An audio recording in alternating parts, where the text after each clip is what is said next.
Welcome, everybody, to another edition of Cut to the Jase. It's episode 28. And I'll just ask people bear with us a little bit on this episode because we are recording this pretty late at night. A little bit earlier for me in Queensland. Jase is on the way back from his NBL 1 East trip. And Jase, we've had two of the biggest games in Australian basketball history, and they were played at the Lauren Jackson Sports Centre and the Basketball Australia Centre of Excellence. You're 100% correct, Braden. That's where everyone's attention was this weekend. And I am paying for it at the moment. I am sore beyond I heard belief. the young fellas at the COE made you pay for it, mate, as well. Yeah, no, good group. Obviously, the length and athleticism, like how times have changed. I mean, I was there a long time ago, but there's basically no one under 6'5" in that team. But no, they play a good brand of basketball. Obviously, Robbie McKinley and Coach Cotter down there have got them doing different things, and they play with a good pace. Luke Paul was really good. I mean, you go down the list. Jai Farley was great. Like, they're just a good group of kids, and they play hard. And so for us, it was playing a doubleheader, go to Albury, then going to Canberra. It was always a good test, but I'm actually really happy with our group after round one, so that's always a good thing. Yeah, it reminds me of kicking it back to the Siebel days where you'd play in Albury and then go to Canberra or go to Sandringham on the Sunday or whatever. They were long trips. But anyway, we're going to get into the NBL Championship Series straight away. And Jase, we're past Game 3, Sydney lead 2-1. But since our last podcast, since we recorded our last podcast, craziness has ensued. We had an insane Game 2 where Adelaide come back from the brink. Bryce Cotton scores 15 points in the last quarter. He has that game-winning layup over the outstretched hands of Torrey Craig. And then what happened after that might go down as one of the more memorable moments, and I don't know whether it's for a good reason, in NBL Finals history. We have the confrontation between KD and Bryce Cotton. Before we dissect the games and dissect Game 3 and everything, I've got to get your thoughts on Game 2 and in particular that confrontation.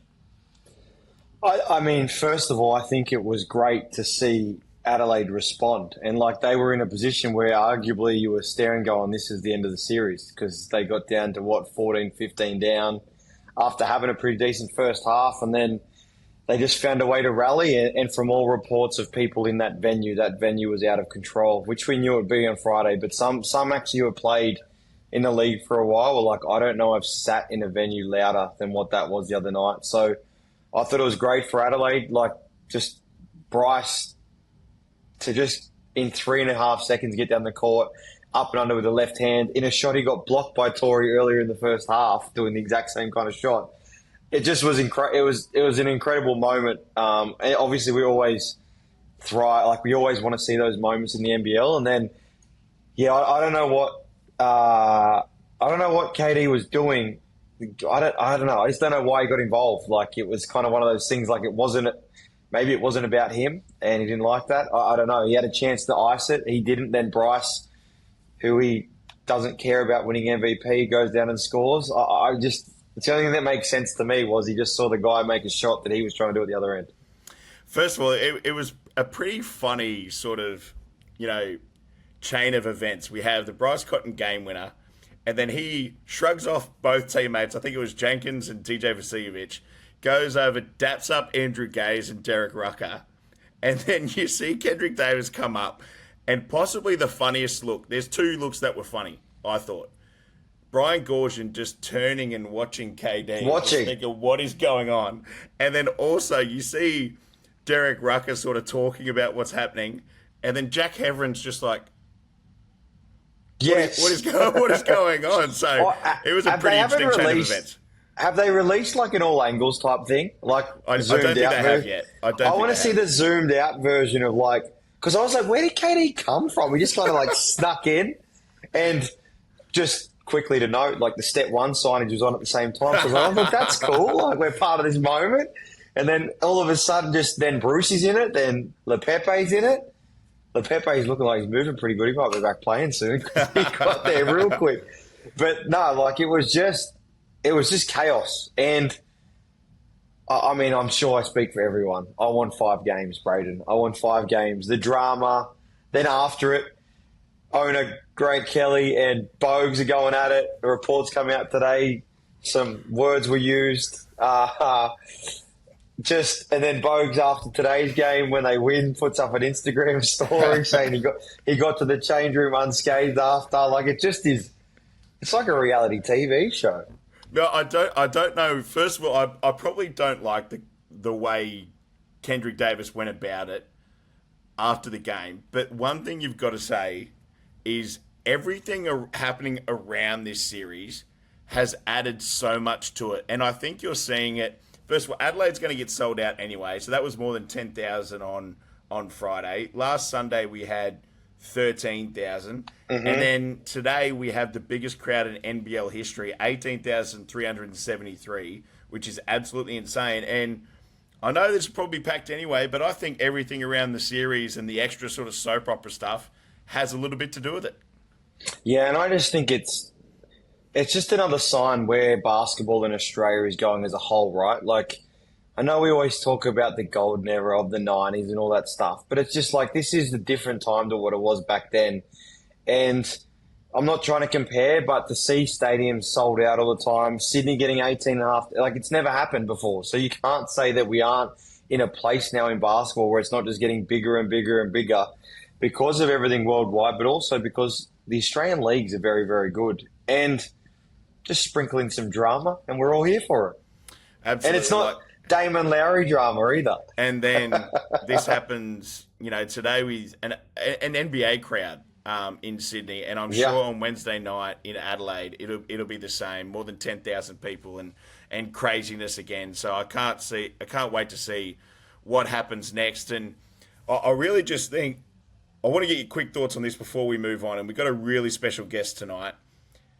Is this one? I think we might have brought it up. Is this one of the most hyped or anticipated or best one-on-one type of back and forths that we've seen in a moment like an NBL championship series between one of the greatest of all time in Bryce Cotton and a guy in Kendrick Davis who said after Game 3 today he wants to be the future of the league, and they look like they're setting the stage for last two games to be massive and one of the best sort of head-to-head battles we've ever seen.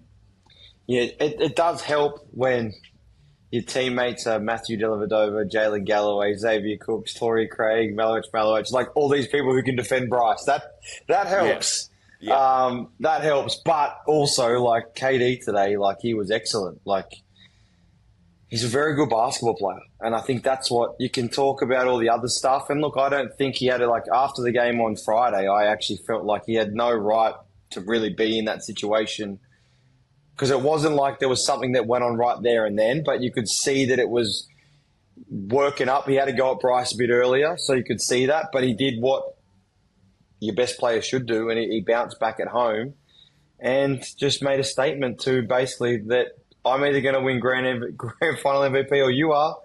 Let's find out. Well, I think the way I look at it is that confrontation doesn't mean much if he doesn't back it up in Game 3. 100%. And he did that in one of the best ways possible. So Bryce has 26 on Friday, 15 in the last quarter. And then Kendrick responds with 34 points, 15 assists, and no turnovers. So an incredible performance between those two guys in the last couple of games. And, we'll talk about it more in your JC 5 points. And just quickly, we'll just go through NBL 1 East and South and West and everything all on the weekend. And we've got plenty of wraps on basketball.com.au. So make sure you stay across all the NBL 1 action happening across the country. But now, Jase, we've got our first NBA Aussie player on our show.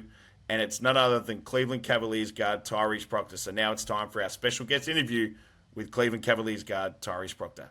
Welcome back to Cut to the Jase. It's time for our special guest interview segment for the day, and we've got a really special guest today, and it's none other than Aussie and Cleveland Cavaliers guard Tyrese Proctor. Tyrese, welcome to the show, mate. Thanks for giving us some of your time. Appreciate you guys having me.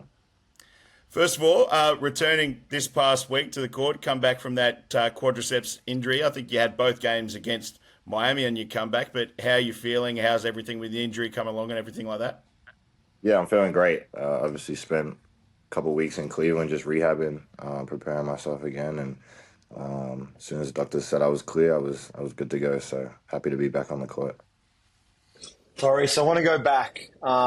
You grew up not far from me, obviously a little bit younger than me though, but you grew up in Sutherland, Bangor, played for the Sharks, then the COE, then you end up at Duke. Now you're playing in the NBA. Before we go over it, but do you ever sit there? I know it's hard when you're playing, but do you ever sit there and go like, I was playing for the Sharks growing up, and now I'm over here playing for Cleveland? Does it ever sink in as you're going through it? I think the first time it really sunk in was when I actually got drafted and I was flying back home after summer league. I think that's when it kind of hit me all at once, and I obviously had like 13, 14 hours just by myself on a plane. So obviously a lot of downtime after a pretty hectic pre-draft and season at Duke. But I mean, it's just crazy. Obviously coming from a small town in Sydney and just staying with it over my whole career. Obviously, a lot of kids wish and dream and pray on making the NBA, especially coming from Australia. It's a long way from home, but it's been great so far. It's been a great experience. I've loved all of it. So your dad always tells me that it's just you got all his genes and it's because of how good he was and now you're that good. But did you ever like your dad was actually really good. I was only young when I saw him Right. play. But did you ever see anything of him playing? For sure. I watched his whole career. I mean, I was in a stadium the same week I was born. I didn't even know that Yeah. until a couple months ago, until I was talking to my mom. But yeah, I remember, watching him at Sutherland, watching him at Bankstown, Rocket Proctor, that's what I used to call him. So, no, I remember watching him play all the time. He was a lights out shooter and fast as hell. That's kind of the two things I Yes. remember. That he was. He was a very good basketball player. Your mum and dad, for those who don't know, are absolute basketball junkies. They absolutely love it. They were just down in Albury on the weekend to watch, so that's how much they love it. 6 hour Um, drive, right? yeah, longer Crazy. on a bus. But let's go to your time at Duke, bro, because you end up at this. Like we all know, like your Dukes, your UCLA's, your North Carolinas, like those schools. Even for us in Australia, they're those schools that everyone talks about. Everyone knows about them. It's like if you get an offer from there or you go there, it's like it's a wow moment. What was that process like for you ending up there? Let's go through the process of you having to choose through schools, deciding on Duke, and then just being a part of that program. Yeah, it was a pretty smooth sailing process for the main part. Obviously, going to the academy and the COE helped. I'm playing against the best Australians every day. Guys like Dyson Daniels, Josh Giddey. Um, so I think leaving home at 15, preparing for the next step, whatever that may have been at the time, was a big decision that I had to make at an early age. My mom actually didn't want me to go to the COE at all at first, and then she got down there and loved it. We went on a visit, so it was really cool. But I think just my time spending there. But yeah, the coaches at COE, my parents obviously had a big involvement into it. I didn't talk to a whole bunch of schools at first, and then once I started playing in America a bit, some of the hype started picking up, some of the recruiting started picking up, and then I pretty much narrowed it down to three going into my senior year, or what I thought was going to be my senior year at the time. And that was Duke, Arizona, and G League Ignite. And then went on my visits around December, January, going into my senior year. And then, so I went to Arizona. I had a Zoom call with G League and went and visited Duke. And I mean, as soon as I left Duke, it was you sort of had that feeling. My family had a feeling. I had a feeling. It just felt like home. And then my mum said, "Let it sink in over the flight. We don't want to just commit it straight off feelings because we had just left." And I said to her, "I want to go there." So we sort of had to just let it die down for a little bit. And as soon as I landed back in Australia, I had told him again, that's the place I want to go. And I spent 3 years there, so it was really special. Obviously, went to a Final Four last year, won two ACC championships. So I think just to be a part of that, and now being in the NBA, I think I can see why a lot of ex-players and a lot of people say how close and similar Duke is to the NBA, just from a program standpoint, a basketball standpoint. So I think the preparation to where I am today, definitely didn't take it for granted, and I loved every moment of it there too. One part of why I'm guessing you enjoyed it so much, and I hope I get his name right. Your coach, John Shea, did he say his last Try, name? Shea. yeah. There's a press conference I remember where he got pretty emotional talking about you and how hard you'd worked and you'd gone through some adversity, and he kind of really in that press conference, for those who have known you a little bit, showed everyone who you were in terms of you're a kid that will play hard, do all the right things for everyone else. What was your relationship like with him, and how much did that help you get to where you are now through those college years? Yeah, it's crazy. This is the first year I haven't been on the team, so we always joke about it. I went back a couple weeks ago. We were talking about it. But me and Coach Shai, I mean, that's the reason why I wanted to go to Duke.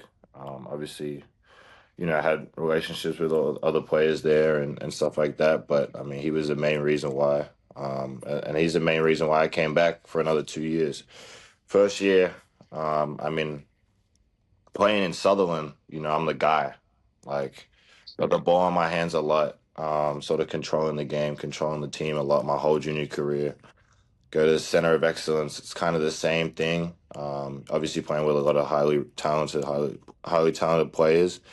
And then you go to Duke, not sort of knowing what it's going to look like. Obviously, hear about all the 5 stars and stuff like that. And it was coach's first year. So, when he called me, offered me, I was really excited. And then he called me a few months later, me thinking I'm going to school the following year, and asking me to reclassify. So that was a big thing as well. Just wanting to get over there as early as I can. But yeah, like you said, like he said in the interview, in the post game, I think it was at the March Madness tournament, the one you were talking about. Yeah, went through a lot of adversity. Freshman year, didn't play how I wanted to play at all. Shot the ball pretty bad. Just had to adapt, I think, to the American style of play. Court, facilities, stuff like that. I think just getting my feet under myself. So freshman year was, a bumpy road. Finished it pretty strong, and then sophomore year was the first time I had got injured in my life for real. Was out for a couple months with my ankle, and had a great summer, great preseason, and then for that to happen, it was sort of it was a real big setback, and I had got back to my room after I had done my ankle, and they had said I was done for the year. I had to have surgery and stuff like that. And so from going from that mentally to waking up the next day saying I have an extra bone in my foot and I don't need surgery was a roller coaster. And yeah, just coming back from that, trying to get healthy, then losing in the Elite Eight to NC State. I think I shot 0 of 9. Didn't we was up 20, ended up losing. So that was probably one of the darkest low points in my life after that game. It was my birthday the same day we lost 2. So it was all happening. Yeah. But I think my junior year, my summer junior year, was the biggest sort of leap I took.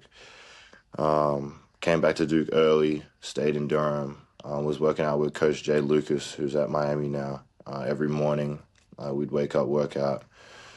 And we just sort of, built this routine. And then obviously the pieces that we had on the team last year just complemented my game to a big point. Cooper, Khan, Kaman, Sion, Isaiah, Pat. We had a really strong team, and I just started to get comfortable and just playing my game. How much of you going through that? And I always think it's good to ask someone after they've gone through it. Do you feel like you're a better player now and a better person because you went through some of that stuff? Yeah, for sure. I think it's just not running from it. Big thing that I talked to Coach Shai about was just looking myself in the mirror and being honest with myself. And I think I did that every year. It's no different to how I was raised as a kid. Obviously playing at Sutherland, a lot of people, tend to leave. And I mean, I played Division II my 16s and under 16s. So, I lost a lot of games growing up. And sort of, didn't run from it and was taught not to hide from it. Just put your head down, work, and I sort of know nothing else but that. So I think that translated obviously to a high level at Duke, but you just get faced with different challenges, different adversity, and being able to, stick with it. And I think having such a small circle helped me as well. Just listening to the voices that I needed to listen to, My parents have always been honest and told nothing but the truth. So if I'm mentally unstable, if I'm playing bad, they know. And it's just being aware of it and moving forward with it, not running from it or hiding from it. He retired before you got there, but did you ever spend much time with Coach K? Was he ever around in your years at Duke? Yeah, coach was there. He was in and out, obviously working, with the NBA after he had left Duke. But no, I'm still in touch with him to this day. We talk to each other here and there. And I know the answer to this, but I'm going to ask it. You're obviously keeping up to date with the Duke right now in the final. Is it final 8 now? Yeah, they play today against UConn. Yeah, okay. So you'll It'll be be a big watching that one. one. It's gonna be a big one. Talk to me about the draft process. We hear a lot of people, I guess, not wanting to get drafted, and this. Some people understand it. There's a lot that don't, but we hear about people who don't want to get drafted in the second round because if you do, sometimes they own your rights. But you did, and you got to go to the Cavs and immediately sign a 4-year deal. What was that process like? I was on this side where I was talking to your dad about it as it was going on, and he was. I guess it's a nerve-wracking time because you want it all to work out. But what was it like you going through it with your people intact of that? Yeah, it was crazy, to be honest with you. A lot of emotions. The pre-draft process itself was crazy. I mean, I had 12. I think at first I had 8 workouts scheduled. And then after, I think I had done about 12, 13 workouts in the same month. So it was just constant traveling, constant flying. You had to be on all your habits and stuff like that. Sleep, eating, like it was just city to city. It all happened so quick, and then draft. I was in LA with my family, my friends, and yeah, first day you're sitting there, excited. We obviously had an idea just based off workouts, based off teams where we thought we were gonna go, where I thought I was gonna go, and then go through the first day. Obviously didn't get drafted, and I think that whole emotion, that's the one day you dream of as a kid, and it sort of just gets pushed to the next day. So you're sort of just sitting there, not knowing what to do. And then I woke up Sunday, I think it was a Sunday morning, and had spoken to my agents. They had told me about Cleveland, and it's crazy because I'd never worked out with Cleveland. So you do all these workouts, and I go to the team that I don't work out for. I had a meeting with them. That was my first interview in Chicago at the lottery. It was like the day after they had lost in the playoffs. It was like 8 a.m. first meeting of the day. So I think it's kind of crazy how that stuff works out. And my mom always told me everything happens for a reason. So once I got drafted, signed the deal. I mean, it's what I've been working for my whole life. But understanding it's just the beginning, and it was definitely a special time. Family, friends, and in LA, and we got to share that moment together. So it was really cool. It's pretty obvious how much they love your game and respect you, considering they gave you a 4-year deal and signed you to a 4-year deal. But immediately, I think when you started playing, the respect from their end to you seemed pretty evident. I think Kenny Atkinson had a lot of interviews where he spoke about your game. He spoke about the swagger you play with and loving that and all that sort of stuff. What's it like to hear all those from your head coach, and what's it been like working with him? Yeah, it's been great. Kenny's a great coach. Love working with him so far. It's hard. You got a really good team. Obviously, being in a situation where I'm not playing as much. Having to be ready when your name's called, could be second quarter, third quarter, first quarter. You just got to stay ready, and I think that's something he's always told me since I've been here. And I mean, it's just at the end of the day, playing your game, coming in, impacting, winning. That's something I want to be remembered for. Something that I want to do at a high level, and I just got to continue to do that and stay ready. But I've loved being coached by Kenny. Obviously been here for almost a year now, so I think just continue to be a sponge and learn off him and all the other guys on the team, like I've done. I think it's going to help me in the future. Have you had a welcome to the NBA moment yet that everyone loves talking about? I think mine was low-key preseason. We was at a mini camp, and Don got pretty frustrated. I came down. I can't remember what happened the play before, but something happened, and Don was mad as hell. Mind you, it's preseason, so everyone's feeling good. Legs are feeling good, and I'm guarding him, and he starts pushing the ball half court, just bumps me, spins, and just dunks it like out of nowhere. And we were all looking around like, because mind you, he was hooping that day, but he wasn't really. He was going through the Yeah. motions a little bit, and then he sort of just snapped, and that was the first time I had like seen. I was like, oh yeah, this is this yeah, it's definitely different. What was it? What was it like with LeBron returning to Cleveland? Because I think the only those who really are a part of it would have any idea. Yeah, crazy. The whole like gym, it was just a different feeling. Pre-game, I mean during the game, it was just it was really cool. Obviously, growing up watching him play on TV and his whole career. I mean, it's LeBron James, especially for Yeah. kids in my era. I mean, growing up, that's who a lot of people would consider the GOAT. And I think just being able to share the floor with him, Luca, those guys, it was really cool. And um, I mean, it's kind of crazy. You look back and it's like, oh, I'm just a kid from Sutherland at the end of the day, and now I'm out here playing LeBron, Luca, and guys like that. So it was a pretty surreal feeling.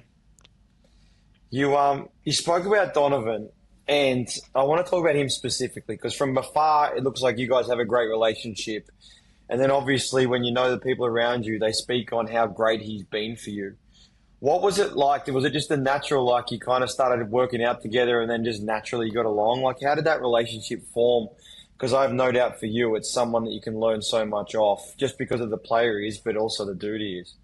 Yeah, we had got connected early. We got the same agents, so I had spoken to him during the pre-draft process a little bit, just on FaceTime during my workouts and stuff like that. And then when I got drafted, he called me, so that was our first sort of interaction for real. And then coming to Cleveland, obviously was with him in summer league, came out for a couple games, and then coming back from when I got home. I mean, he's just someone I've been able to lean on during this whole process. He's sort of showed me the ropes a bit in a sense, and we built a great connection early on. I think he understands the level that I want to play at and want to win at, and respects that at a high level. And he's a great player. I think he gets underlooked a lot in the league, just being on his team and seeing his daily work ethic, what he does off the court for his body, stuff like that. So I think being around that has been great. We watch film all the time together and on the game together all the time, just talking. So it's been really cool having a person that's been in the league, a franchise player, just sort of taking me under his wing and showing me the ropes a little bit. And I think like I said, that's going to help me in the future, especially when I'm on the court a lot more. You got a seat at the card table on the plane yet, or you stay away from that and just Nah, watch? I'll be walking up there. I don't be playing. Yeah, I gotta learn the rules and all that. But Yeah, you can't step into those games till you know what you're doing. uh, for real, I'll walk out broke. You have a crazy NBA deadline as a team. You trade deadline, you get a few players in, but most notably you get James Harden. What was it like? I guess once again, year in, like seeing that all play out, and then all of a sudden you end up with James Harden on your team. How's that been? Yeah, it's been great. James is up there with the LeBrons and stuff like that. Like I watched a lot of James Harden growing up. Um, just the way he could score the ball. I mean, when he went through that MVP years that he had, I mean, it was just total dominance. And I think the one thing that not surprised me, but I sort of respected from him was just how professional he is. Like everything he does, way he carries himself, way he plays, he is at a really high level. And I think I noticed that really early. And I think for him, he told us straight away he just wants to win. Like he doesn't care what happens. He's at the point where he just cares nothing else but winning. So I think everyone respected that early on, and I mean he's been doing what he's doing as soon as he got here. I mean he fit right in, and it's cool being able to share the court with him, just be around him, learn, just be a sponge like I said before. I've got some pretty good James Harden stories from when I played with Tyler Johnson, so Oh I jeez. look forward I look forward to hearing yours too. Probably aren't fit for the podcast, No, for real. unfortunately. Um, Just a couple more. Playing for the Boomers is a big goal for you. Yeah. And then obviously there's an Olympics coming up in LA and then a home Olympics in Brisbane in 2032. How much of you long-term goal-wise sits at those dates and is like, yeah, that's where I want to be and I want to be part of those teams? Been circled as soon as they came out. As soon as I saw Olympics, LA, and especially the one at home, I mean, it's some I think a lot of people take for granted playing for their country. I think that's a special thing about being Australian, being able to put on the jersey. Not a lot of people do that and are able to represent their country. And I think growing up, I missed a lot of tournaments just due to COVID and freak accidents and stuff like that going on. So I never got to really play besides the FIBA Asia Cup where we went to Indonesia right before college. So I sort of been out of the loop a little bit with it. But, I mean, basketball in Australia is only going up. It's only trending up. And I think, the level and the guys that we have developed now, it's kind of crazy because we all live together and stuff like that as COE. And now we're on the flip side of it, hopefully playing for our country soon. So it's definitely been circled for a long time, and it's something that I definitely want to do moving forward. I got one last one for you because you play in the NBA now, but not too long ago you were sitting at Bankstown Stadium when Sutherland were playing Bankstown, and you had, I think you had a Bankstown singlet on for the girls' game, and then I think you had a Sutherland singlet on for the boys' game. As soon as it started, I thought everyone was going to do it too. I had to support my sister. She was obviously playing for Bankstown, and then as soon as the real game came on, I mean, I had to support Sutherland. But how much of you in that environment thought, geez, I'd love to play right now? Because it was a pretty cool environment. For sure. I tell my dad and my friends all the time, I just can't wait to. I mean, I never really got to play in front of, my home city and stuff like that. Obviously, when I was younger and was 15, 16 playing, but since then I haven't really played in Australia. So I think that's the reason why the Olympics was so big for me, just being able to play and. I mean, on home soil. Hopefully, a lot of people from Sydney will be able to make it up there and stuff like that. But I mean, I love the environments. Just coming back, seeing everyone. I mean, it's where I grew up. It's where I first, fell in love with the game. So just being able to, be back there, share that with everyone, my friends, my family, and just watch good basketball and watch Sutherland win like they always do. It's very rare. It's very rare Sutherland beat When do you play them? But I don't even know, bro. I actually couldn't tell you. I don't think it's for a little while. All I know is we play North next, and that's in 2 weeks. That's all I know. Hopefully, I'm back to get through this weekend. Yeah, mate. Oh, maybe. Who knows? You'll be back for some. Braden, what he's not telling you, actually, he spends a lot of time working out at Bankstown because we have way better courts at Bankstown. Well, it's because it's a better stadium, bro. You can just say that. It's all right. No, it's not. Sutherland. I told my dad was at Sutherland, left to Bankstown. My sister was at Sutherland, left to Bankstown. I'm the only one at Sutherland now. hey, but after the weekend, I heard Jase needs to get out and work out a little bit more after putting up 6 points today against the COE, Jase. Hey, I'm not worried about that at the moment, mate. I'm just worried about trying to wake up and walk tomorrow. That's all I'm worried about. No, Tyrese, thanks for coming on, man. We really appreciate having you on, and we're loving what you're doing, and I have no doubt we'll be speaking to you soon. There'll be something else going on. So thank you very much for coming on. Appreciate you guys having me. Great talking to you guys. Welcome back to Cut to the Jase. What a special interview, and great to have him on the show in Tyrese Proctor. And, despite some inconsistent playing time with Cleveland, he's shown great signs this year. They signed him to a 4-year deal. So, Jase, he's going to be a star not only in the NBA and for the Cavs, but for the Australian Boomers for a long time coming. No, 100%. And I think he showed at Summer League ultimately. I think there was a few people that questioned, is he an NBA player, is he not? But at Summer League, he kind of showed he is. And then in moments this year when he's played, he's just got a different feel. He plays at his own tempo. He shoots the ball well. And I ultimately, Cleveland love him. His dad, Rod, who we spoke to him about, he's at Bankstown. And I've known Rod since I was a little kid running around before Tyrese was born. So I always ask Rod how he's going, how's things, and he said Cleveland love him, and he's just in that space right now where he's got to bide his time a little bit, but what a place to learn. And the greatest thing for him is, and he kind of spoke on it, his relationship with Donovan Mitchell. Donovan loves him, and so I think when you get those relationships, it only helps your NBA career, especially for someone like him who's trying to pave his way. Yeah, absolutely. We really look forward to seeing what he's going to do for the rest of the season, but also going forward for both the Cavs and the Boomers. But now it's time for our JC 5 points for the episode. And number one, we spoke a little bit about it earlier, but KD bouncing back in a big way, Jase. 5 points is really hard this week because even though it's only been about 4 or 5 days since our last podcast, it's been chaos. But yeah, look, whether you agreed with what he did after the game, you didn't agree. If you were Sydney, you might have loved it. If you're Adelaide, you probably hated it. And I think we're about to see Adelaide treat him the same way they treated Sobes in Game 3 on Wednesday night. But today in Game 3, he was excellent and put together one of the better games we've ever seen in an NBL Finals game. It's the most ever assists in an NBL Finals game in front of the biggest crowd.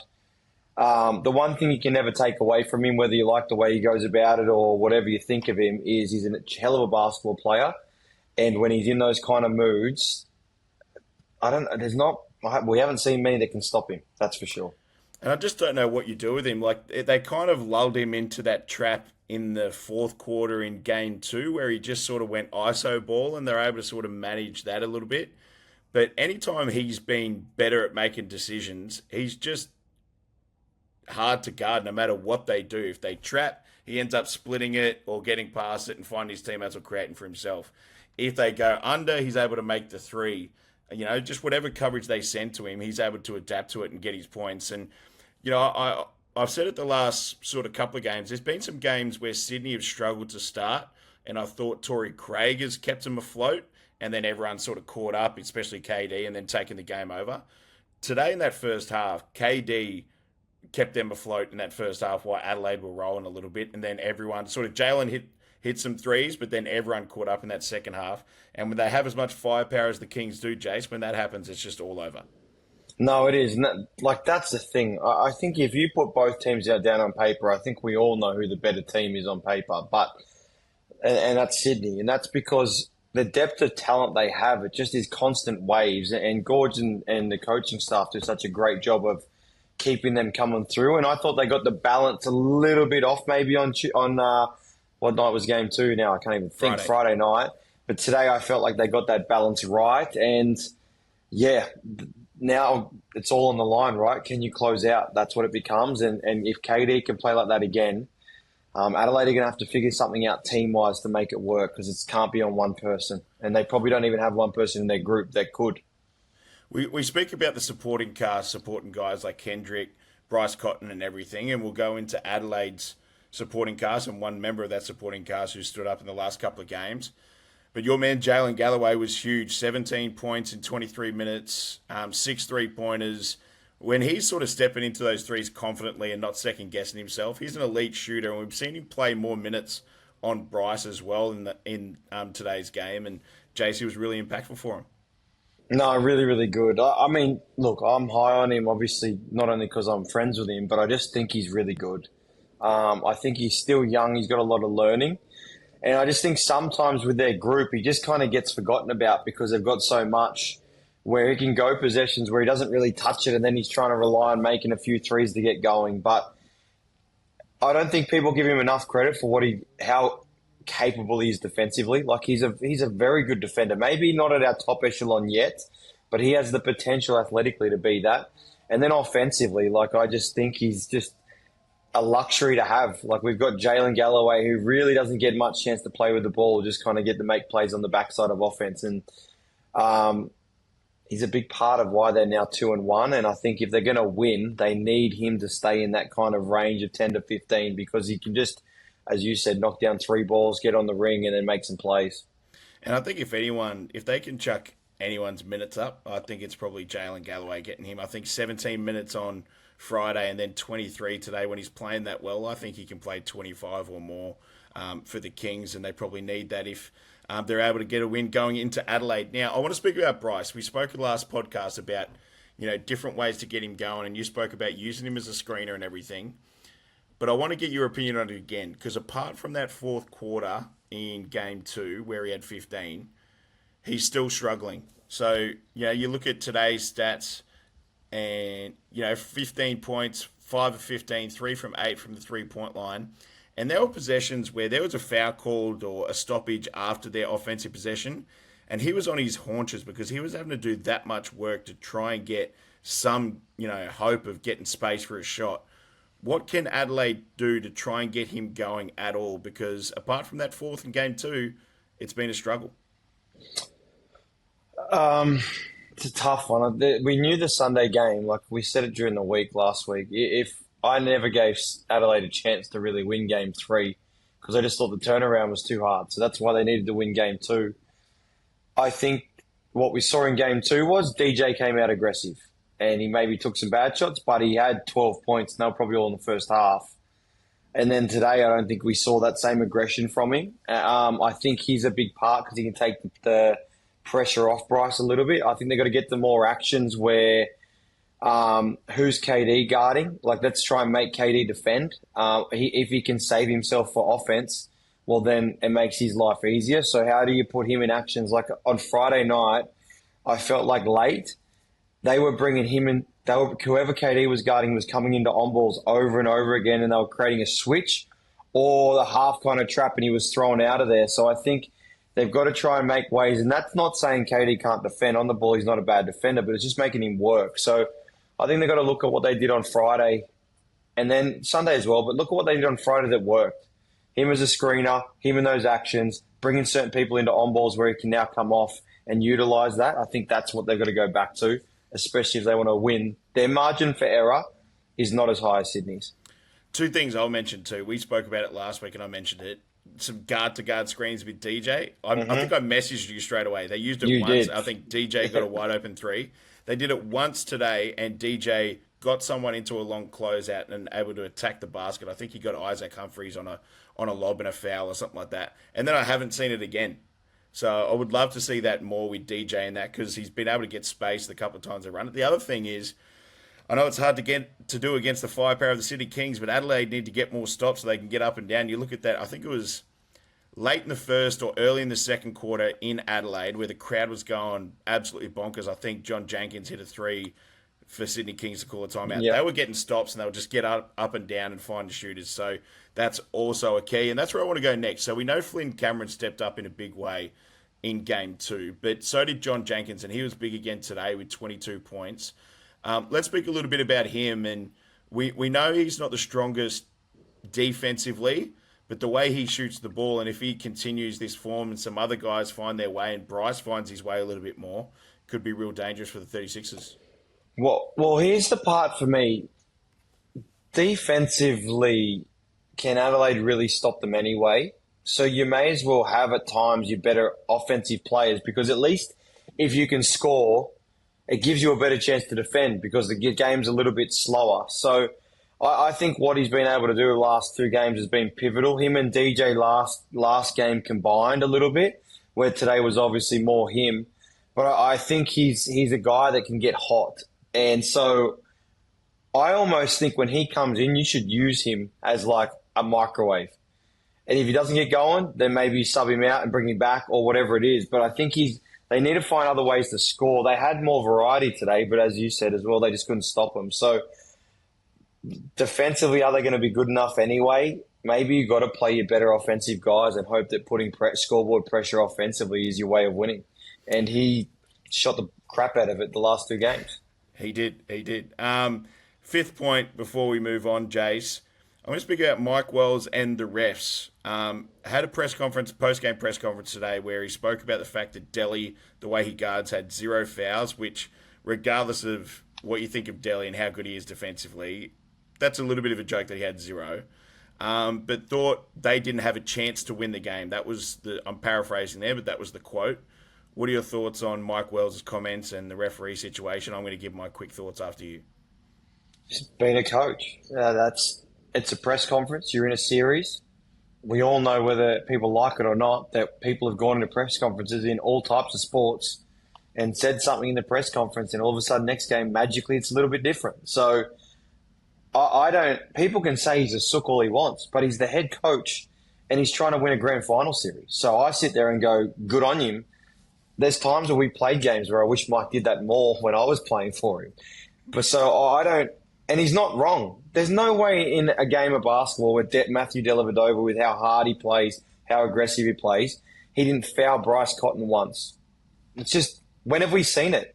We haven't seen that. So he's not wrong, but he's trying to help next game.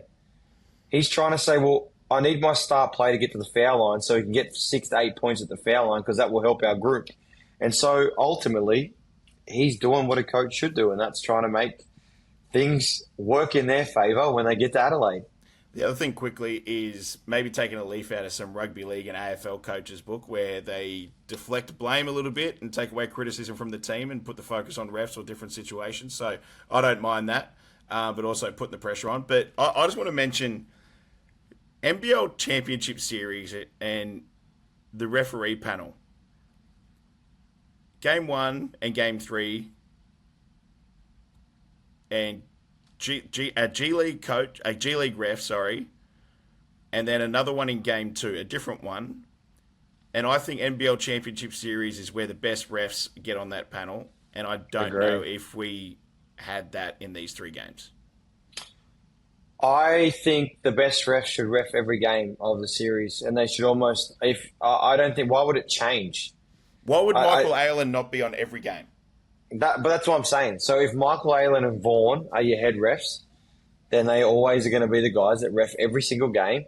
And then you pick your third best ref, and unless that guy's injured or can't go, they ref the whole series. Because now I would like to hope, this is one of the hard things you have to find in the NBL, I would like to hope that those 3 guys going from Game 1 to Game 5, there would be a level of consistency that players and coaches and refs would feel like they find a rhythm together game to game, so it's not different in each game. Because when you got guys chopping in and out, it's going to change the different rhythms. So I don't know why that's changing, and I'm not in part of the refs panel, so I'll never find out. And the biggest thing, I don't think you can adjust it now because you've chopped and changed it for the 3 games. So if you're just different, make a different choice now, it's going to be really tough. So they're my thoughts. I think we need to see the best refs on that. Just like with commentary, we see the best play-by-play analysis and all that sort of people on there.